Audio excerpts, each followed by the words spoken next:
We've made a deal today, and I'm going to have Mark speak about it, but we've made a deal today where we are going to be sending them weapons and they're going to be paying for them. The United States will not be having any payment made. We're not buying it, but we will manufacture it and they're going to be paying for it. Our last meeting of a month ago was very successful in that they agreed to 5%, which is more than $1 trillion a year, so they have a lot of money. And these are wealthy nations. They have a lot of money, and they want to do it. They feel very strongly about it, and we feel strongly about it, too. But we're in for a lot of money, and we don't want to do anymore, and we can't. But we make the best, and we're going to be sending the best to NATO, and in some cases to maybe, at Mark's suggestion, if we go to Germany, where they're going to send early on missiles, and they'll be replaced, and NATO is going to take care of it. It's going to be coordinated by NATO, and they're going to work very much with Matt Whitaker, who's right here, who's a great ambassador, and Matt's going to be coordinating. You better do a good job, Matt. I will. But Matt's going to coordinate. He's a very talented guy. He's going to coordinate everything. So in a nutshell, we're going to make top-of-the-line weapons, and they'll be sent to NATO.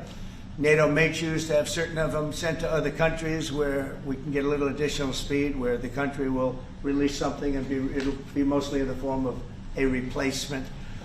And I'd like to have Mark, and again, just a highly respected, pretty young guy for having had the career that he's had, because he had an amazing career before going to NATO. So and we spent a lot of time together over the last couple of months.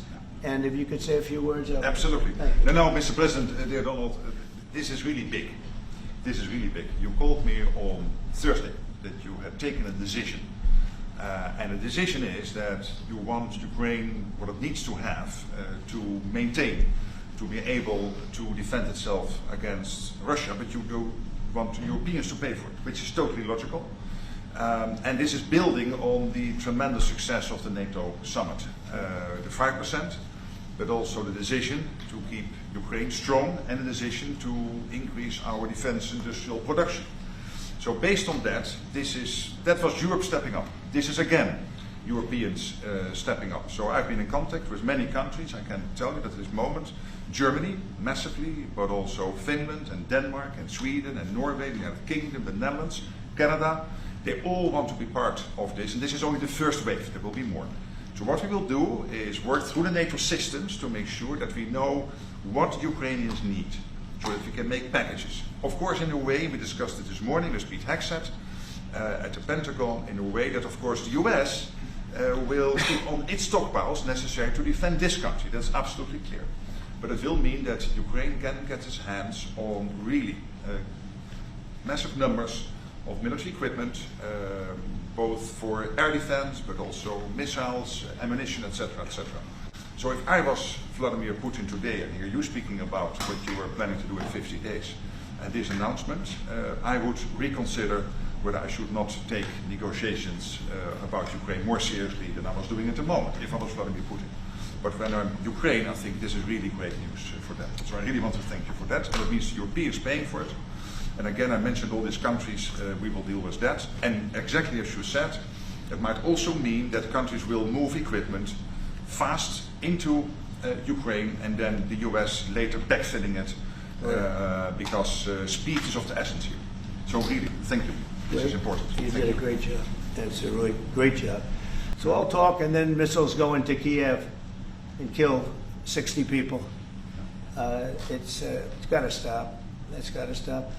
But the purpose of this is to say that this is a very big deal we've made. This is billions of dollars worth of military equipment is going to be purchased from the United States, going to NATO, etc. And that's going to be quickly distributed to the battlefield. Ukraine will take it up. And, you know, say what you want about Ukraine. When the war started, they had no chance. And they still would have had no chance if the equipment, they had the best equipment, because we do make the best planes and missiles, and we make the best military equipment in the world by far. And we have new things coming out that are beyond belief, and I'm very excited about the Golden Dome. It's going to give us very strong protection. We've already started that. But But they had courage because somebody has to use that equipment. And they fought with tremendous courage, and they continue to fight with tremendous courage. But they don't have, they're losing on equipment, and Russia's really taken a very positive, very strong, I mean, what they've done the last couple of weeks. Without military reasons. So what they are doing is That's 700 drones a day, missiles, bombing cities. This is not because of military goals. It is just creating panic, hitting keeping towns. people out of their sleeps, hitting towns.